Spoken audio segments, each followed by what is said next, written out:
বিরোধী দল মানে শুধু বিরোধিতা করা নয়, সরকারি দল যদি ভালো কাজ করবে বিরোধী দলের মঞ্চে দাঁড়িয়েও তাদের প্রশংসা করতে আমরা বিন্দু পরিমাণ দ্বিধা করব না। মাননীয় স্পিকার, আজ দাঁড়িয়েছি শুধু শিবচরের কথা বলার জন্য নয়। আমরা একটি বিশাল কমিউনিটি থেকে বিলং করি। আমরা দেশ ও জাতির কণ্ঠ হয়ে কথা বলার জন্য জাতীয় সংসদে এসে দাঁড়িয়েছি।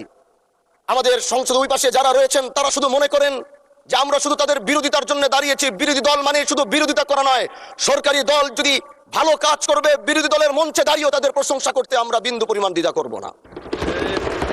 এবং আমরা সরকারি দলের যারা রয়েছেন তাদেরকে ধন্যবাদ জানাবো, কারণ আজ আপনি যেখানে বসেছেন আপনার মাথার উপরে লা ইলাহা ইল্লাল্লাহু মুহাম্মাদুর রাসূলুল্লাহ, অবশ্যই এটা তাদের অবদান, এটা অস্বীকার করার কোনো সুযোগ নাই। আপনার মাথার উপরে যদি আবার তাকাই তাহলে দেখি ওখানে লেখা বিসমিল্লাহির রহমানির রহিম। এই লেখা দেখলে আমাদের ভালো লাগে, এগুলো আমরা ফেরত পেয়েছি। সরকারি দলের প্রশংসা যদি করতে হয় তাহলে আমরা এইভাবে করব।